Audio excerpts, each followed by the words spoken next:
This webcast and any accompanying materials are copyrighted by the American Association for Respiratory Care. Any public display, sale, copy, or distribution of the video or materials may be undertaken only with prior written consent of the AARC.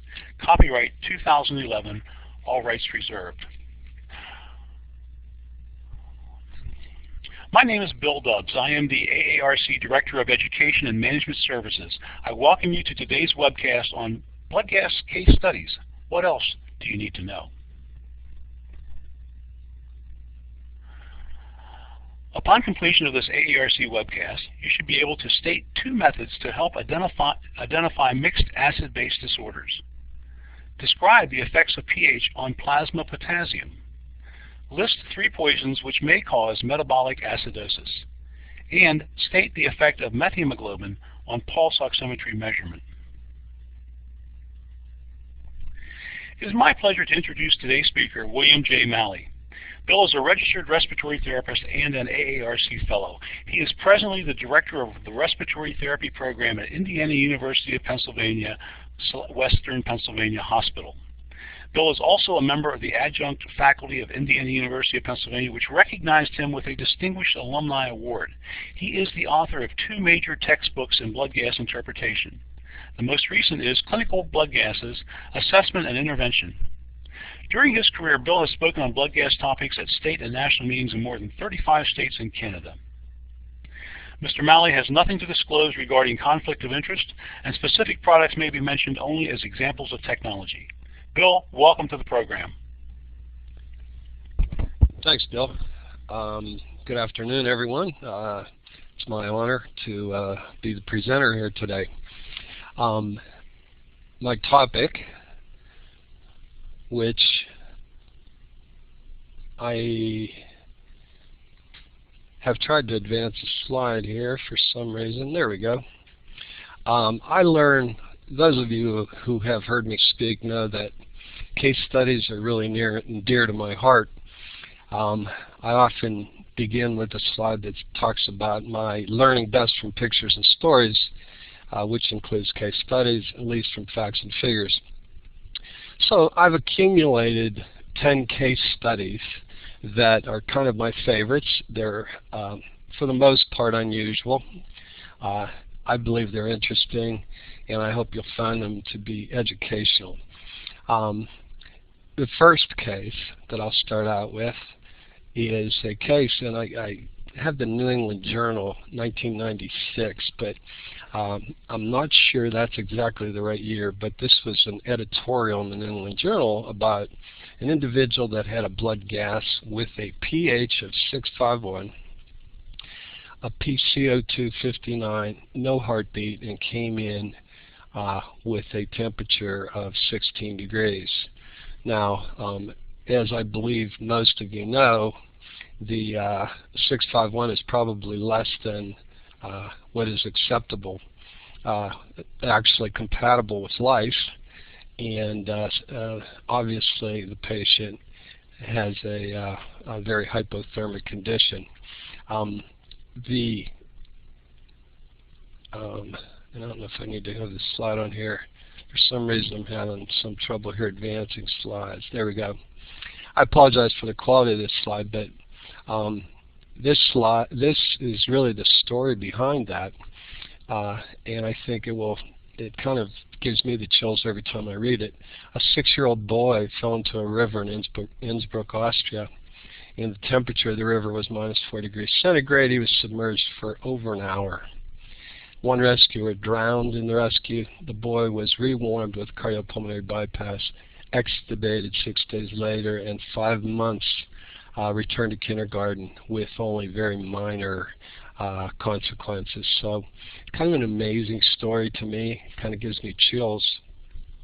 And I thought it a good way to talk about the unusual situations. I know when I speak up north in some places, North Dakota, Minnesota, they've told me that they often will rescue these children for extended periods of time because of the fact that there are unusual stories such as this. And that and I'm not sure why I'm having trouble. There it goes. Maybe it's just a little delay. Is a lead-in to temperature correction. Well, this is and Bill. If you're having trouble with advancing the slides, we can advance them from here. If you just say advance, we'll move them on. Yeah, maybe Okay, I'll do great. that. Advance. So advance the next one. There you go. The first case really is this one where a patient has a blood gas of 730, 41. Bicarb actually should be 21, and the PO2 is 62. But the point that I want to make is that this blood gas was temperature corrected for a patient who was febrile and had a severe infection and had a temperature of 41 degrees centigrade. Advance slide. The interesting point about this case is that at body temperature, if you recall, that PO2 is slightly above 60 on the prior slide. What would be the PO2 at body temperature? Advance. Yeah, that might be, but it would be nice if we can do that quicker, but 46 millimeters of mercury. And the point I make there is, in the first case, is just the point that I don't know if any of you out there, I suspect in lectures I give around the country, there are still people who are temperature correcting blood gases, but generally the point in this blood gas is that it would have been very misleading. If we had a febrile patient and we thought the PO2 of 62 is acceptable, and meanwhile at body temperature it would equate to a PO2 of only 46, the temperature corrections done in blood gas machines are based solely on the gas laws, and at a cooler temperature you will have the higher PO2. So it's interesting that a patient who actually would need more oxygen would actually look to be doing well, and of course metabolism would be increased at that febrile temperature as well. A patient, I think I said that wrong earlier, a patient that was febrile would have a higher PO2 based on the gas loss, and it could be misleading. So, next slide please. So, one of the points that I would make to you about temperature correction, and that's a whole subject in and of itself in a way, would be, and this is a recommendation both from the AARC clinical practice guidelines and also the laboratory standards, CLSI standards, that if you do temperature corrected blood gas, also list next to it what it would be at BTPS. And you could see how this would make sense in that if the patient the next day had a different temperature, you would at least see how whether the PO2 at BTPS was improved or was deteriorating. Next slide, please. The second case, next slide, is a patient has the following blood gas. And some of these are very short, a couple are more lengthy. But in this case, we have a patient with a partially compensated metabolic alkalosis. Pretty significant, substantial metabolic alkalosis, and it was very difficult to determine the cause in this particular patient. Next slide, please. And again, kind of an unusual cause. It was discovered that the patient was eating a very large amount of candy every day, and specifically it was black licorice. And once, apparently the husband was bringing in a big bag of black licorice each day, and that has been shown to be a potential cause of metabolic alkalosis, albeit not that common. But again, I thought it was an interesting, kind of an unusual point that some people aren't aware of. It's my understanding also that it's only black licorice and not red licorice that will do it, but I have not confirmed that as of yet. Next slide, please. The third case, next slide, it gets a little bit, and really what I want to get into is acid-base balance somewhat. Dr. Filey, who had written a book, physician Dr. Filey, years ago about blood gases and acid-base physiology, said acid-base physiology is a slightly confusing subject, but clinical acid-base terminology can make it very confusing, and that is so true. And I am a firm believer that respiratory therapists should be the blood gas experts. I don't think there should ever be a blood gas that you can't make sense out of. And in prior lectures, I've often said, I don't want to hear from a student, for example. First of all, I want to hear the blood gas, I call it classification. The patient perhaps has a metabolic acidosis, but then I want to know why. Why do you think this patient has a metabolic acidosis? And I don't think it is so complex that we cannot become quite expert at it. In terms of 90% of the cases, there may be the unusual case that we cannot. Next slide, please. This is a blood gas of a patient, and the pH is 7.38, very normal, very slightly acidic. CO2 is very high, obviously, and the bicarbonate is 42. Potassium is also listed at 2.8. And I know there was actually a lot of discussion at one point on one of the I believe the education site regarding a blood gas like this. Next slide, please. If you kind of look at that blood gas, and I can review it again with you, the pH was 7.38, CO2 was very high, 72, the bicarbonate was quite high. And it looks like if, in respiratory care, we have been taught that that is probably, most likely, a completely compensated respiratory acidosis. The reason we would say it's probably respiratory is because the pH is on the lower side of normal. In fact, D, if you can see, is, and did we reverse there or did we go forward? I can't remember if the, D is the correct answer, however, a mixed respiratory acidosis and metabolic alkalosis. If you recall, one of the basic principles in acid-base balance is that if you have one problem, it's called a simple acid-base problem. And if you have multiple problems, it's called a mixed disturbance. The multiple problems can be in the same direction and combine with each other to lower the pH or elevate the pH, but it is possible that indeed they can be in opposite directions. And the acidosis is pulling the pH down, the alkalosis is pulling the pH up, and if one is corrected, the other one will manifest itself. So it's valuable to be able to determine that a patient has a mixed acid-base disturbance, especially if they're in opposite directions, so as not to ignore one of the problems.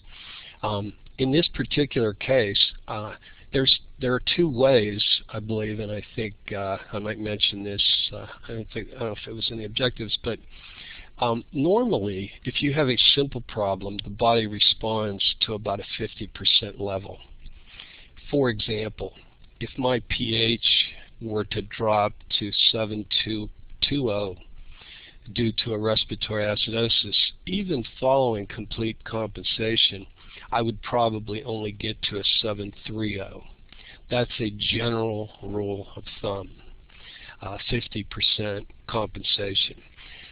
There are some variations of that, but that is the general rule of thumb.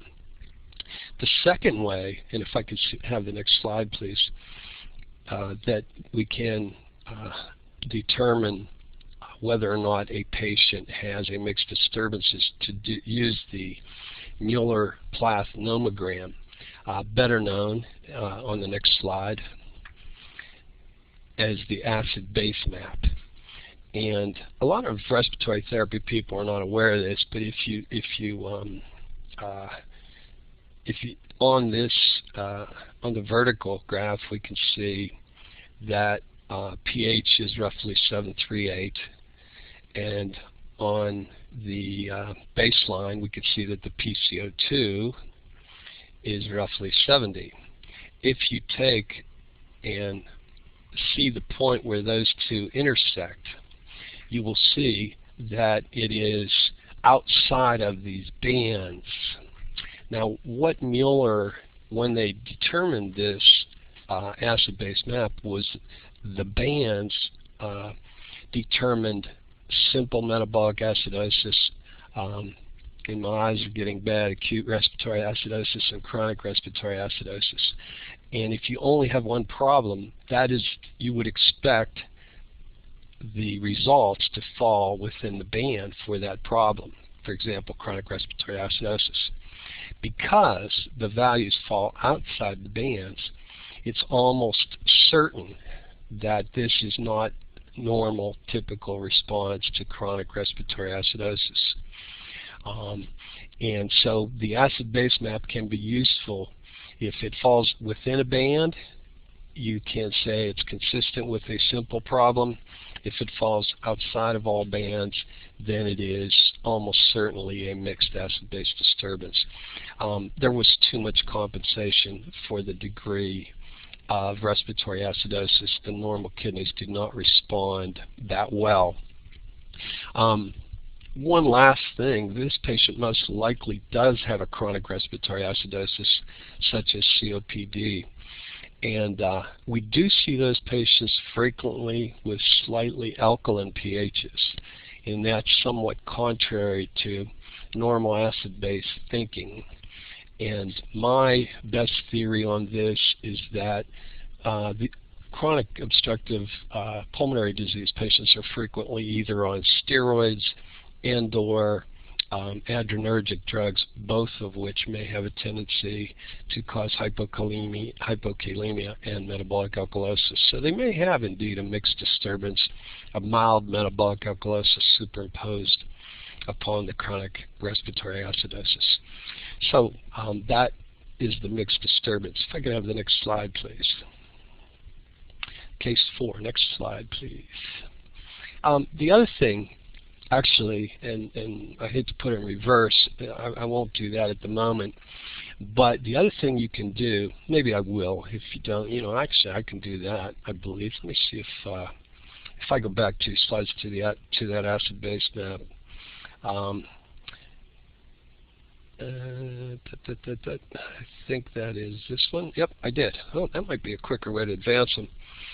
If you know 2 variables, such as with the acid-base map, the other thing that is valuable is if you know, for example, PCO2 and pH, you intersect, and these lines that are fanning out are the bicarb. So you can actually determine the bicarb. Likewise, if you know the bicarb and the pH, you can determine the PCO2 at the point of intersection. So if you know any 2 variables with acid-base balance, you can always determine the third. And so that is valuable in that regard. That blood gas that I had just shown you a minute ago, what I was going to ask you, if I went back, was would you know what the bicarb, what general direction the bicarb must be in before you even looked at it? For example, when I see an alkaline pH and the PCO2 is normal, do I already know that the bicarb must be high? And the answer is absolutely. Otherwise, the acid base, the blood gas would not make sense because of that nomogram, because of the Henderson-Hasselbalch equation relationship. So generally, when I look at a blood gas like this, before I even look at the bicarb, I'm assuming that it will be high. I have a really interesting case that I use very frequently, and that's why one of the reasons I didn't include it today, where a patient had an alkaline pH and also a high CO2 and a low bicarb. Now, both of the both of those things and a low base excess indeed. And it was a phone report, and it was actually impossible. And it turned out they gave the patient, they treated the low base excess because it was a cardiac arrest, and that's what they did years ago, and gave the patient more bicarb, and the patient had a pH of 7.5 something. And the patient actually did not survive. So that simple bit of knowledge that you can have a general idea, if you have alkalosis, it must be respiratory or it must be metabolic. Indeed, many people believe we shouldn't call it metabolic alkalosis because it just means it's not respiratory. We should call it non-respiratory alkalosis, but it's so entrenched in the literature that I don't think that's going to change. So if you know two of the three acid-base variables, then you generally know the third. You may not know to the specific extent.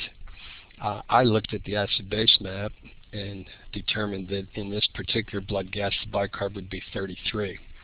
And that's a good point to keep in mind if you're teaching blood gases too, because sometimes people put up numbers that are not compatible, and you should always kind of double check that in your, especially if you're going to be trying to provide education.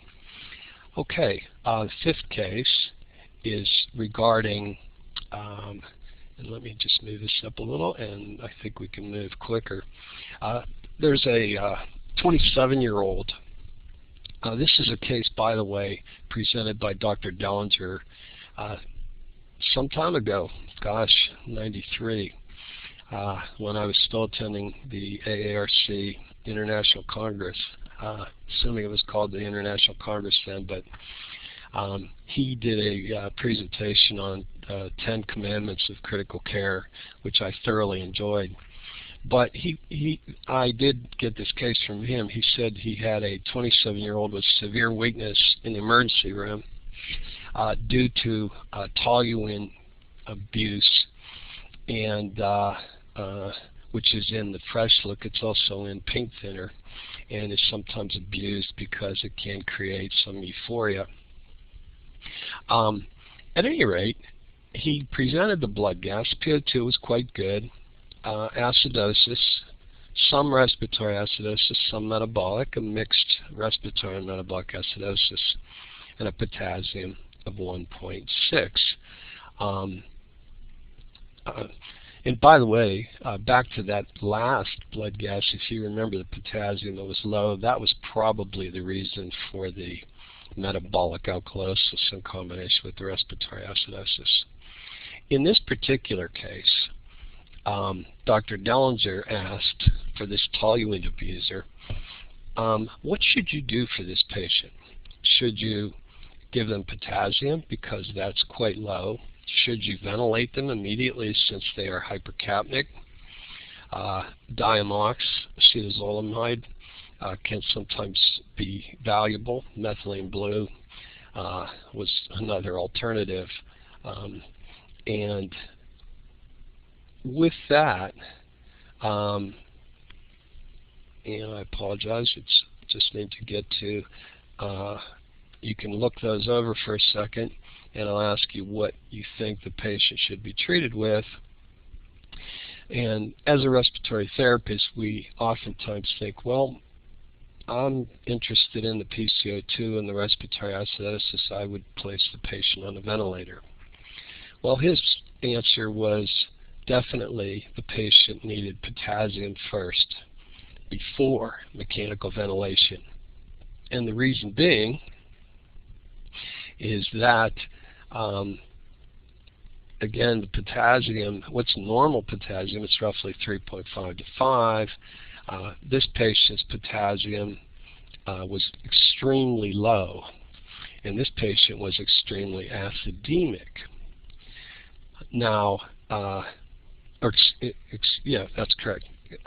Normally, when a patient is acidemic, the potassium actually increases because hydrogen ions migrate into the intracellular fluid and potassium ions migrate to the plasma. So this patient presented an unusual situation in that typically we would expect acidemia. With acidemia, we would expect that the patient would have hyperkalemia. Indeed, the patient had the opposite. They had severe hypokalemia. If we were to correct the pH, this process would reverse. So as the pH would rise, hydrogen ions would move out and potassium ions would move in. Now we have a patient with a potassium of 1.6, which is certainly very compatible with severe arrhythmia or some severe disturbance. So his point being, if we put this patient on a ventilator, we would likely lower the potassium further, and the patient could potentially die from that being placed on the ventilator. And he actually had morals to each of his 10 commandments, and the moral, he said in this case, was, "Thou shalt not ventilate the patient to death." I added, "Eat plenty of bananas" for the potassium. But I think the message there is, again, as always, looking at the big picture is always more important than just knowing one thing. We as respiratory therapists certainly know mechanical ventilation is typically indicated in acute respiratory acidosis, but we need to think about the electrolytes. And again, my bias, I believe the last time I spoke or did a webcast, I can't remember what the topic was, but I frequently say we need to look at the electrolytes. We need to have a little understanding, not a great understanding. We need to understand that potassium is extremely important because you can die from a low potassium or a high potassium. We need to understand the anion gap to help make a definitive diagnosis in metabolic acidosis. Other than that, anything else I think is of additional value, but certainly those are some things that would be of great benefit to us. And I'm just going to jump right to the patient here. Again, here's a, well, let me just go ahead and let me go back one. I was trying to advance more quickly. Lab data on admission. Here's a patient, our 6th patient. So I think we're doing pretty well on time. Let me know, Bill, if I need to move more quickly or whatever. But here's a patient, kind of an interesting case, that has, again, acidosis. That's not the cause. It's metabolic acidosis, but it's partially compensated. Again, my advice to respiratory therapists is to do an anion gap. An anion gap is not that difficult. You take the major cation, sodium, and you subtract the 2 major anions, which are chloride and bicarb. Now, on the old electrolyte reports, CO2, total CO2 was almost the same as bicarb. So if you were to go through the math on this, the first thing you would want to do in the diagnosis of the metabolic acidosis is to calculate the anion gap. Again, the formula, sodium, and most blood gases that are drawn these days, you will get, at least in most ICUs, you'll get electrolytes or emergency department gases you'll have along with them. And you should get a number, and now this is advancing quickly, so that's good, of a roughly 12. There is some room for error. In our particular patient, if we do the anion gap, we find that it is roughly 20 milliequivalents per liter and increased.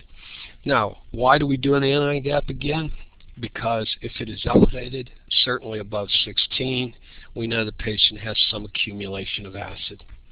If it is normal, then we can look for mechanisms of how the patient may have lost base. You can only lose base from two different systems, through the intestines, diarrhea, an ileostomy, something like that. You're losing base in the intestines. That to be contrasted with losing acid if you lose gastric secretions. So if you have a normal anion gap, you would think of those two things, the kidneys or the intestines, because the kidneys are also responsible, and there are certain disorders where you can lose bicarbonate in the urine. In contrast, if you have, and it may be this little guy, this little arrow that is slowing things up for me here, because it jammed up that time. Maybe I need to stay away from him. The causes of high anion gaps, I like to say there's really only 4, and I believe I spoke to this last time. I think of them in order. Poisons, I usually need little acronyms to help me remember the 4 major causes, but poisonings or some sort of acid overdose like aspirin, which is acid. Renal failure immediately can be detected with a high BUN or creatinine. I'll jump down to ketoacidosis, which can usually be immediately detected with hyperglycemia, or that would be the cause where you would know that. And most commonly of all causes would probably be lactic acidosis due to hypoxia, and certainly something respiratory therapists sometimes forget about. And the importance of lactate is getting, in my opinion, is tremendous this day and age. Many physicians will actually get the blood gas, lights, and lactate, and the real thing they want to look at is the lactate. But I'll save that for another discussion. What poisons could cause the anion gap to increase and cause metabolic acidosis? The 3 primary ones, there are probably others, are wood alcohol, ethylene glycol, the primary ingredient of antifreeze, and toluene, which is used, can be abused, as our patient earlier that we looked at, and is often in paint thinner. There was a case in Atlanta where a young woman, her husband passed away, and they were wondering if there was some question that he may have been poisoned. And under the kitchen sink, and I'm not sure this was exactly the way it came out, but they did find antifreeze. And the patient, if you recall, had a high anion gap metabolic acidosis, which is consistent with poisoning, and which is consistent with ethylene glycol toxicity. And on this slide I asked, was there anything unusual in the suspect's background? And indeed, she had lost a prior husband in very much the same way. It turned out her husband liked his coffee very sweet, and it turns out that ethylene glycol is, and I don't know if it's on the next slide, sweet, odorless, and fluorescent, and can be used, hopefully not to give anyone, hope you're all getting along with your significant others, but I'm sure you're aware of these facts. And it is actually, I think roughly 100 people a year die in the United States due to ingestion of antifreeze, whether it be intentional, whether it be criminal, homicidal, or whether it be accidental because of the sweet, odorless taste, and characteristics, I should say. It does fluoresce, so that if they do suspect this, they can sometimes see it in the urine as well. Again, the reasons people may ingest ethylene glycol: suicide, cheap substitute for ethanol mistaken for something sweet or a homicide. A lethal dose of ethylene glycol is only 100 milliliters, although many people respond differently, and I did read a case where an individual ingested much more than this, like 3 times this amount, and survived. The final way that they can tell if you have ethylene glycol poisoning is that you have oxalic acid crystals in the kidneys. And when they exhumed the body of the prior husband and they did the autopsy on the current husband, oxalic acid crystals were in both situations. So anyway, possible moral to the story. It says, and that's not morale. There are actually 2 ways you can spell moral, but I usually get rid of the E. But I thought it was interesting that Henry Wadsworth Longfellow said in 1842, one of his quotes was, "There's nothing in the world so sweet as love, and next to love the sweetest thing is hate," which I thought really made me think of that story. And there have been many other cases of ethylene glycol toxicity if you watch CSI or if you watch the news, indeed. Someone did it more recently. I think it was a husband to a wife because it looks very similar to Gatorade. At any rate, hopefully we don't see any of that, but we do need to be aware that there are certain poisons that can lead to high anti-GAP metabolic acidosis. The next blood gas that I'd like to do is an interesting one in that, again, this was actually from the literature, but also I think presented at one of the AARC when they had John West speak as a keynote speaker. But an individual with a pH of 771, a PCO2 of 8, and a PO2 of 28 would appear to be extremely ill. But indeed, and I don't know if I have, these blood gas values are impossible, normal in certain places, obviously venous, indicate a critically ill individual. I'll go back to that. And you can, amongst yourselves or by yourself, think what you believe is the cause. And indeed, there's certainly a clue on the last page. They are normal in certain places. And what would be that place? It would be the summit of Mount Everest. That would be the blood gases that you would have at the summit of Mount Everest, and the reason why people would have to wear oxygen, PO2 of 28. It really made me think, it continues to make me think. There's a gentleman that I read about in Sports Illustrated named Vitors who has actually done most of the summits, and he does it without oxygen. And it somehow is amazing to me again. Another one of those mysteries we don't understand, how with a PO2 of 28 he could survive without oxygen. And it's not DPG, and it's not the red blood cell count and that kind of thing. But it is interesting, and it also makes me think of the recent article about permissive hypoxemia in respiratory care. It makes me think too of, I believe it was the Donald Egan lecture, when and again I think it was Dr. Savetta presented the fact that perhaps we are giving oxygen to a lot of people that really don't need it, and that you really don't become hypoxic until you hit the 20s in PaO2. Very interesting thought. And his argument in large part was, you know, oxygen delivery depends on the cardiac output and hemoglobin vastly, and if they fall by 50%, the patient can still not become hypoxic. But when the PO2 falls below 90, for some reason we feel that the patient is in jeopardy of hypoxia.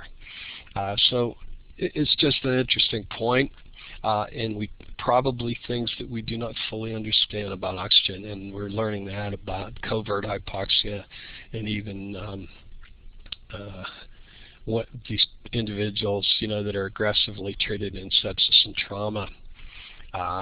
that perhaps the perfusion and the distribution of the peripheral perfusion or the organ perfusion is what needs corrected and not the PO2.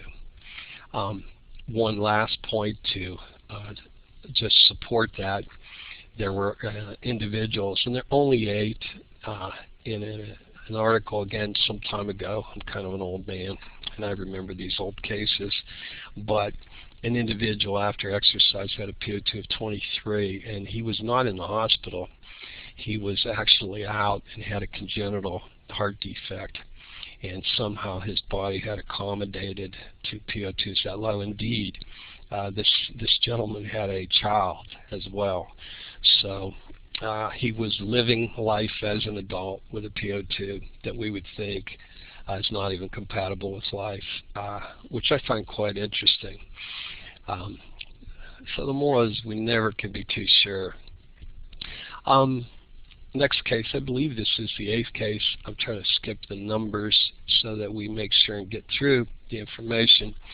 But a patient with severe thrombocytosis, this was pretty much asymptomatic, but when the blood gases were drawn, had severe hypoxemia of 41. Now again, does anyone know what might be the reason for that? Well, this is a slide I used to use when a patient had I have even a better case, but I think many of you that have known me well or have seen me through the years have seen it where the PO2 of 0. But at any rate, things that can lead to these, the patient is a turtle, I'll run through these quickly. You could say, well, turtles can have PO2s as low as 0, but the patient wasn't a turtle. The patient is dead. No, he had clinical signs of vital signs. The patient was breathing some other gas. No, he was not. We concluded that and assured that. And normally, I would say leukocyte larceny, the white blood cells, the reason we ice blood in the past, usually don't currently, unless sample won't be run for 30 minutes. But the reason we iced blood was because the blood cells, metabolism continued. Now, the red blood cells do not have a nucleus, so they don't use much oxygen. But the white blood cells use very much, and a patient with leukemia would use a lot of oxygen, and that was the actual case of the PO2 of 0. But indeed, thrombocytes and also reticulocytes can have the same effect. And again, I call your attention to a case within the last 5 years or so of thrombocytosis that was written up in the Respiratory Care Journal, where the patient had a low white count. Now, if it's not due to excessive leukocytosis, it's also been called pseudo-hypoxemia. And that's actually what I would say our patient with thrombocytosis has. But you would keep in mind, in a patient with any of those disorders, thrombocytosis, leukocytosis, to a significant degree, reticulocytosis, you would it would probably be wise to ice the sample, put it in a glass syringe, and run it instantly or as soon as possible. And it's also interesting to me to think of what might be going on in vivo in the patient, in that the blood may be consuming much of the oxygen that the body needs. So some interesting thoughts in my regard. Case number 9, and I think we're just about where we should be.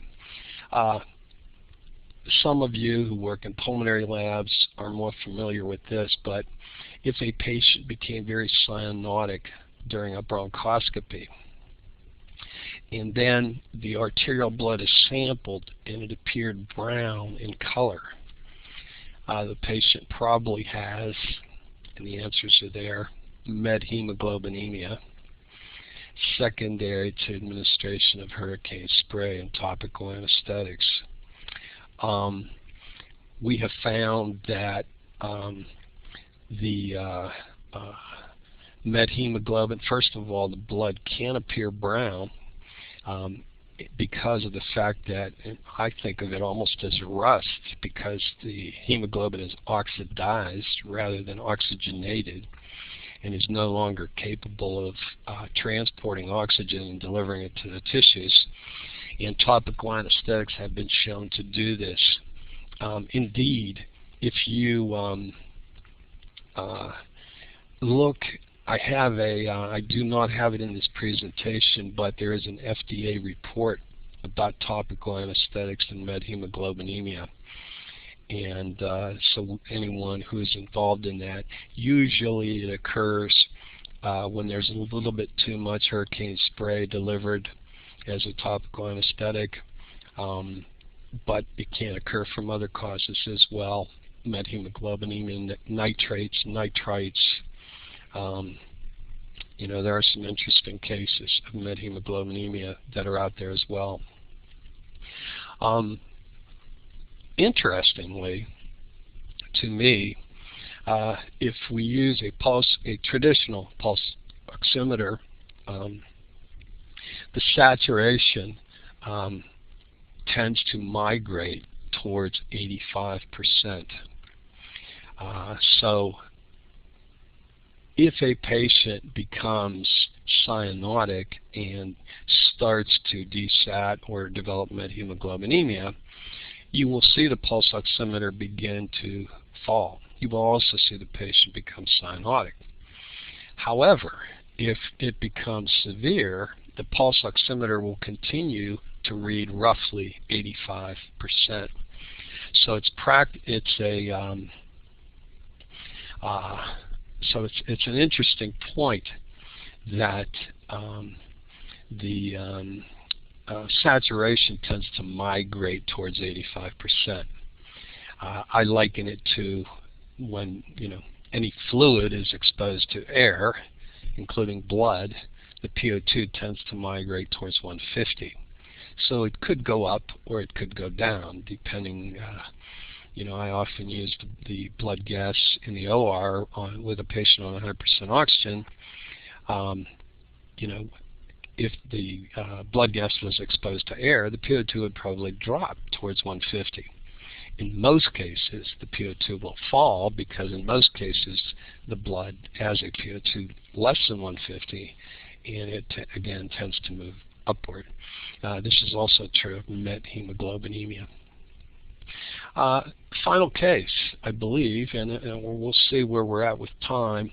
I probably have one or two others I could do, but we might want to leave time for questions. But a farm worker arrives in the emergency department of a rural hospital, and he has recently become ill due to exposure to paraquat, the weed killer. Where would you want to try to target his PaO2? And again, would you want it to be normal for his age or adult, assuming he's not a chronic lunger? Would you want it to be a little higher than normal or a little lower than normal? Well, interestingly, you would really want it to be near 55, slightly lower than normal. The reason for that, and there are others, is that it tends to form free oxygen radicals which tend to damage the lung. Certain chemicals predispose the lung to toxicity and damage, paraquat poisoning being one, bleomycin treatment for cancer being another, and probably one of the most common is amiodarone treatment in cardiovascular patients. I do recall an individual speaking to me and saying that I had a physician that wanted to keep this patient's PO2 less than 60, and I told him that was not good. And he said, well, the patient's on amiodarone, and so really that was good. And if you look again, I believe it's in the AARC clinical practice guidelines as well, you can find this information. But it's an unusual case where we may want to keep the patient mildly hypoxemic. I believe that's it. I think I'll stop there.